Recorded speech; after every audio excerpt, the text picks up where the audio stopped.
Cześć! Znajdujemy się w Seulu, tuż obok rzeki, która nazywa się Han. Taka rzeka przedzielająca Seul, mniej więcej tak jak Wisła przedziela dwie strony Warszawy. Jesteśmy nad rzeką, obok takiego parku, którego mam nadzieję zaraz znajdę nazwę, bo standardowo nie jestem w stanie zapamiętać.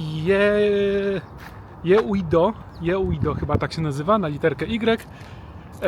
I tutaj jest dużo zieleni, ale jeszcze najfajniejszy fragment tego parku przed nami. Co ciekawe, znajduje się tutaj parę parkingów publicznych, gdzie porobiłem zdjęcia i zobaczymy, jak jest z parkowaniem, w sensie z ceną. Parking jest czynny od 6 do 24, więc to już budzi pytania, co pomiędzy 24 a 6, czy wszystkie auta muszą być po prostu opuścić muszą parking, a może tylko nie można wtedy wjechać ani wyjechać, a auto może stać. Nie wiemy, musimy jeszcze ogarnąć właśnie, jak jest z tymi parkingami i jak cenowo, bo w Seulu ogółem parkingi są z tych rzeczy droższych niestety. Za mną tutaj jest ta rzeka Han, jakieś usługi, jakieś kursy promowe i zobaczcie, idziemy tutaj i mamy wodopój. Sami, proszę. No, więc my sobie dzisiaj chodzimy sobie po parku przy rzece Han, później przy parku stricte i dzisiaj mieliśmy fajne spotkanie z pewną tutaj Polką, która mieszka już od 2 lat, blisko 2 lata już tak na stałe, ale z Koreą ma tutaj do czynienia już dłuższy czas. Może jeszcze się spotkamy, więc wtedy może spróbuję coś wspólnie nagrać. A teraz cieszmy się i chodźmy w zieleni. Na takiej barce widać Nice to see you, jakby był sklep Nice to see you w środku. I tak samo przy jednym z wcześniejszych widziałem Emart, więc nie wiem, czy na tych barkach są też sklepy, czy to tylko jakaś, nie wiem, forma sponsoringu. Nie wiem. A my powoli wchodzimy w ładniejszą część i zobaczymy, jak będzie to wszystko tutaj się prezentować. Tej Polki też trochę podpytaliśmy tutaj o różne sprawy odnośnie jedzenia, zakupów, ogółem samej Korei.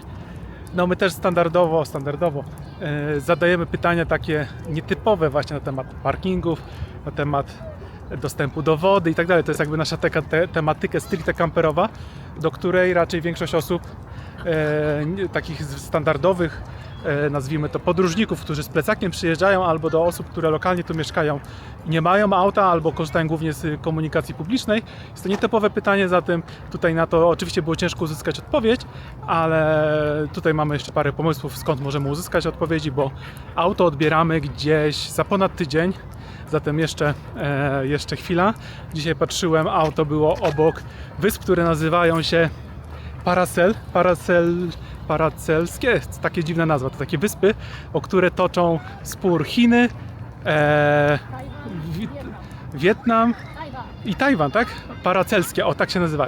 Nie wiedziałem o istnieniu takich wysp, bardzo małe wyspy i tam jest nasz bus Globus, który dziarsko płynie w kierunku Korei. Teraz kontenerowiec będzie miał 3 lipca postój w innej miejscowości w Korei i później do miejscowości Busan, gdzie 9 lipca powinniśmy już odebrać na 110% busa i zacząć naszą przygodę z vanlife'em w Korei Południowej. A tutaj to, co też słyszeliśmy odnośnie samej Korei, zwróćcie uwagę, namiot w parku. Ogółem ta rzecz jest taka typowa dla Koreańczyków, właśnie, nie wiem, może ci, co mieszkają w blokach i po prostu chcą mieć trochę poczucia takiego bardziej natury, przychodzą sobie z rodziną całą, z namiotem i kempingują sobie w ciągu dnia i na wieczór się zawijają i wracają do swojego domu, mieszkania. Tam jeszcze fajna Kasia zauważyła postać wilka. Ciekawe dlaczego. Jest tam i właśnie tutaj możemy spotykać właśnie się z takimi dziennymi osobami, które w namiocie sobie przebywają. Sami troszkę ciszej, proszę. Zobaczcie, rzeka jest zdecydowanie szersza jak Wisła, tak dla porównania, ale jesteśmy zdecydowanie bliżej ujścia do morza tutaj, które jest z kilkadziesiąt kilometrów stąd. I myślę, że spróbujemy może dzisiaj, ale nie wiem, zobaczymy jak pogoda będzie, spróbować przejść mostem nad tą rzeką. Myślę, że to byłoby fajne wyzwanie.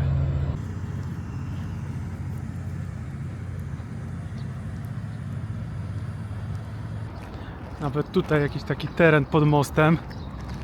Czysto, mało śmieci. Wszystko jest wyczyszczone, chociaż tutaj trawka jest taka nieścinana, ale jest naprawdę przyjemnie.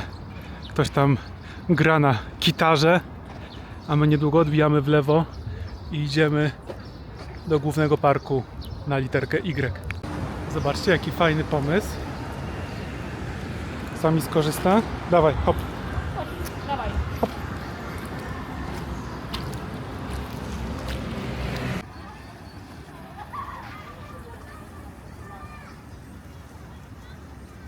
Nie wiem, co to za dokładnie maszyna, w sensie do czego służy, ale na pewno jest to Mercedes Sprinter W906. Nie wiem, jakaś chyba z anteną, więc to chyba jakaś telewizja, tak mam wrażenie. Zatem Sprintery nowsze można zobaczyć. Ciekawe, czy zobaczymy naszego Sprintera. Oprócz naszego oczywiście. Zobaczymy. Jakieś tu lotnisko kiedyś było, ciekawe. Ale niestety nie przetłumaczymy wam po koreańsku. No to mamy już ten właściwy park. Jest więcej drzew. Jest przyjemnie.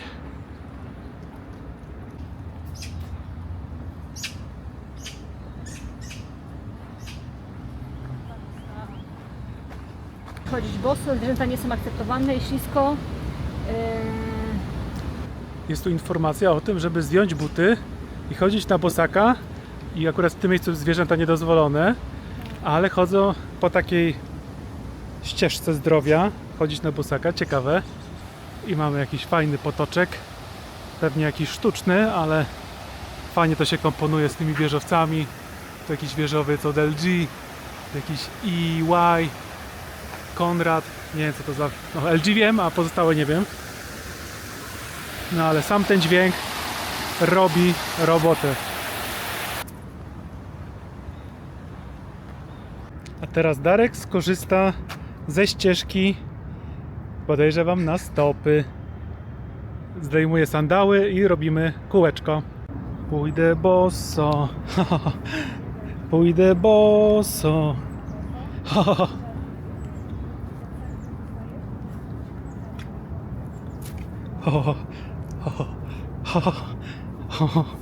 Boli, boli, boli.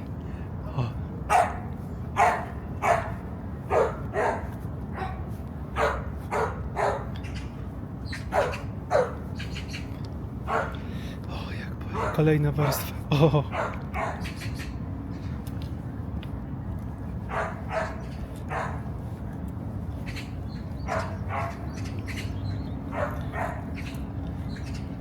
Nie wiem, ale ja już wymiękam. Ała, ała, ała, ała, ała, ała. Teraz trochę lepiej, ale nie jest to łatwe. Nie jest to łatwe. Nie jest to łatwe. Nie wytrzymałem. Gdzieś w połowie po prostu stopy odpadają. Ale to znaczy, że to jest dobry trening. I trzeba wejść jeszcze raz, ale nie jestem w stanie. Idę teraz po zwykłym chodniku.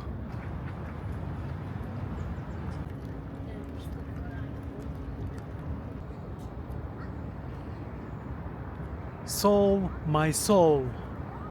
Pozdrawiamy z Seulu globusami. Mamy jakiś stary samolot i chyba tutaj musiało być pas startowy. Wygląda to staro. Pytanie jak staro i kiedy to było. Ale fajne wykorzystanie terenu na tutaj takiej formy sportowej, aktywności fizycznej. A obok wysokie budowle.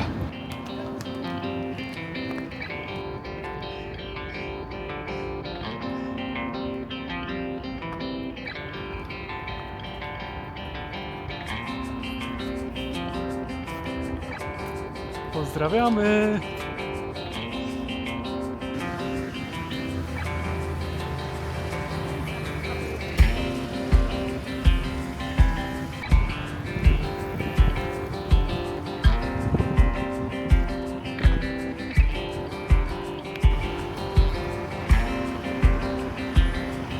Mamy i bambus. Sami ty bambusie jeden. Syberyjski bambusie. Taka synergia kultur. Kultura syberyjska i azjatycka taka bambusowa. Głupoty gadam. Pomiędzy drogą a chodnikiem teraz zrobili szklane bariery i jest zdecydowanie ciszej. Przyjemnie. Nie wiem, firma DU cały czas funkcjonuje i budynek Trumpa. Aż będę musiał sprawdzić Google'a. Kolorowy Hyundai. A my metro mamy chyba na wprost. Wyjście drugie, ale tu też będzie wyjście czwarte. Tak? Czas na Chcesz? przewejście do metra. Proszę. Sami wchodzi. Bardzo ładnie. I idziemy na przejażdżkę 11-minutową metrem. Słuchajcie, standardowo zapomniałem wziąć kamerki do restauracji. Jesteśmy w takiej sieciówce, która się nazywa Sada Gimbap. Tak się nazywa. Jesteśmy chyba trzeci raz tutaj i mamy, jak to się nazywa? Gimbap? Bimbap, podobne te nazwy. Z tuńczykiem. Fajne różne warzywa, na dole ryż. I teraz zobaczcie, mieliśmy koreańskie nudle tradycyjne. To są wielkie porcje. I jeszcze będzie do tego, co jeszcze ma być? Curry. Curry. Takie rzeczy są za darmo, tu jakieś sosy, kimchi, jakaś taka rzodkiew marynowana i za darmo woda. I przyszła ostatnia rzecz, czyli curry chicken, curry kurczak. Coś, wydaje mi się, bardziej z kuchni japońskiej. Nie jadłem jeszcze tutaj, ale myślę, że w samej Japonii będziemy jeść coś takiego pewnie i sam ramen, który no, można tam w miarę w dobrej cenie znaleźć. Mamy tutaj taki zestaw. Standardowo za dużo. Odwieczny problem. Zamawiamy dużo jedzenia. Kasia zjada, mimo że jest głodna. Niewiele i teraz Darek musi wszystko dojadać, a ja mam jeden brzuch. Nie rozdwoję się. Ale nie, tak ogólnie mamy małe podsumowanie. Ten tutaj bibimbap, czy jak się nazywa, z tuńczykiem, z jajkiem. Rewelacja. Po raz kolejny tylko jest trudno zimno. No i to tutaj ten kurczak z tym indyjskim, o smaku trochę indyjskim. Nie wiedziałem, że to w Japonii jest popularne, ale bardzo... Ani że w Korei. W Korei w ogóle też. Znaczy wiedziałem, że jest to w Japonii od pewnego czasu, a że w Korei, nie wiem, czy to jest zapożyczenie, tak jak wspominałem, czy to jest typowe danie kuchni koreańskiej. No dobra, Ale myślę, że takie dwie sztuki wystarczyłyby. bo zupa jest sam makaron, tak naprawdę nie powala na nogi, a tak czy siak to można bulion sobie samemu wziąć z takiego dużego. No a dodajmy zadania. też, że teraz zamawiamy też trochę tych dań, żeby poznać jak najwięcej smaków, ale jak na razie żadna zupa nam nie przypasowała. Te dwa dania ok, ale zupy nie możemy trafić w ogóle. Ale jeszcze trafimy do jedziemy Seulu, będzie trochę taniej, będziemy więcej testować i będą bardziej autentyczne smaki. A ja jeszcze dodam, nagrywając Darka, bo je, więc to będzie lepszy content niż moja twarz. Ale słyszałam, że muszę to jeszcze sprawdzić i doczytać, bo na razie nasza wiedza o Korei nie jest jakaś ogromna, ale powoli się dokształcamy. No, w każdym razie słyszeliśmy, że pomidory w Korei są traktowane jako owoce, a nie jako warzywa. I myślę, że to też może być w pewien sposób problem, szczególnie dla mnie, bo dla mnie to pomidor to jest w ogóle najważniejsza jedzeniowa rzecz na świecie. Dla mnie jak nie ma pomidora, to nie mam jedzenia. Kasia z rana puszcza alert pomidorowy, jeśli nie ma pomidorów w lodówce. Tak, ja muszę mieć pomidora do prawie wszystkiego. No nie wiem, no nie jem pomidora do śledzi może, ale generalnie u mnie nie ma problemu, żeby zjeść obiad, w którym jest pomidor, a potem sobie w czasie dnia jeszcze przygryzać pomidory i w ogóle wziąć kawałek czekolady, a potem przejeść to pomidorem. Ja uwielbiam pomidory i jem je do wszystkiego, naprawdę. A tutaj żadne danie, takie obiadowe, nie zawiera pomidora, ani sosu pomidorowego, ani nic pomidorowego. No i może dlatego te smaki mi totalnie nie pasują. Nie może totalnie, tylko na razie mamy problem, ale go rozwiążemy. Nie, no tak, no będziemy szukać czegoś, co nam pasuje. To nam zasmakowało, ta rzodkiew. Umiejętność jedzenia to zbyt jest... Nie lubimy pałeczek metalowych. Tak, ciężej. Mamy jakieś drewniane, może będziemy sobie nosić własne te takie jednorazówki drewniane, bo... Pokaż jeszcze tutaj, przepraszam. A, nie pokazywałeś tego? Na filmie. A, to tu są sztućce zawsze, w tych takich szufladkach, o tutaj, nie? No, Także tak właśnie rozmawiamy o tym, że kuchnia chińska nam bardzo smakowała, przynajmniej przez te rejony Chin, przez które my jechaliśmy. Była cudowna. Kuchnia tajska też nam smakuje. Byliśmy te 2 dni w Wietnamie, no też nam smakowały te dania wietnamskie. Tutaj te dania koreańskie myśleliśmy, że będą się trochę podobne, że będziemy, te smaki będą bardziej podobne, natomiast nie są kompletnie podobne, więc tak jakby zaczynamy nasz research smakowy od zera. Nie możemy bazować na żadnych naszych wcześniejszych doświadczeniach, bo wszystkie dania są nowe. No jednak parę tysięcy kilometrów jesteśmy od Azji Południowo-Wschodniej. Więc już musimy sobie z głowy wyłączyć, że jesteśmy w Azji Południowo-Wschodniej, tylko w dalekiej Azji. Dobra, Darek kazał przełączyć na mnie kamerę, a człowiek nie lubię tego bardzo. Dla urozmaicenia kanału, kontentu, upiększenia, przepraszam. Dobra, to co chciałam powiedzieć, bo właśnie Darek się ze mnie śmieje na ten temat, że ja mam coś takiego, że mogę się najeść w brzuszku, w sensie mogę zapełnić żołądek, Przepraszam. ale jeżeli to nie było jedzenie, które naje mi głowę, to ja się nie czuję najedzona. W sensie czuję się ociężała, czuję, że to jedzenie jest w brzuchu, ale czuję niedosyt, bo ja muszę sobie jeszcze zapełnić mój drugi żołądek, który jest w mózgu. Nie Czyli wiem, na przykład teraz co potrzebujesz? kanapkę z pomidorów. Nie, no Do Polski. ale podobno niektórzy ludzie tak mają. Ja tak mam, że jeżeli, dlatego też na przykład bardzo dużo czasu zajmuje mi podjęcie decyzji, co ja chcę zjeść, bo jeżeli danego dnia mam chęć na jakąś rzecz i tej rzeczy nie znajdę, albo nie znajdę czegoś w podobnym stylu, to pomimo tego, że zjem coś innego i się najem, to bardzo często mój drugi żołądek w mózgu nie jest zapełniony i muszę potem coś przejeść i w sumie chodzę wkurzona, że zjadłam coś, co i tak mnie nie nasyciło w głowie. To jest bardzo dziwne. No ale może ktoś z Was też tak ma. Właśnie, napiszcie I w macie komentarzu. jakąś radę na to. Natomiast właśnie teraz się śmiałam do Darka, że musimy pójść, ja muszę sobie kupić kawałek jakiegoś bagietki czy czegoś chlebowego i w domu mamy w hotelu mamy pomidory i teraz sobie zjem chleba z pomidorem i to mi dopiero naje mój brzuszek. Także Problemy w podróży. wróciliśmy z obiadu i po co? Po pomidory. Pomidory za 9 zł gdzieś pół kilo, więc to jest cena taka 750 gram. O, to dobra cena. Może być. Są jeszcze bataty, ale to jak będziemy mieli busa Bataty za 10 zł kilo. No chyba nie jest najgorzej. i będziemy takie większe pomidory kupowali, no dobra. Arbuzy, oj te warzywa, to owoc, jak melon. Darek napisze, co to jest na filmie, bo my nie pamiętamy tej nazwy. No dobra, idziemy jeszcze do sklepu. W ogóle śmiesznie, bo to jest no brand i on się w ogóle otworzył dopiero, nie? Tak. Wczoraj. Na naszych oczach. Czy przedwczoraj, no. No dobra, no i Kasia sobie szuka czego? Kanapki. Z takich ciekawostek w Tajlandii był czas w ciągu dnia, kiedy nie można alkoholu było kupować, a tutaj w Korei można kupować o każdej porze dnia. I najtańsze piwo, które właśnie wezmę, ono było też w Mongolii dostępne w tych samych sklepach typu GS25.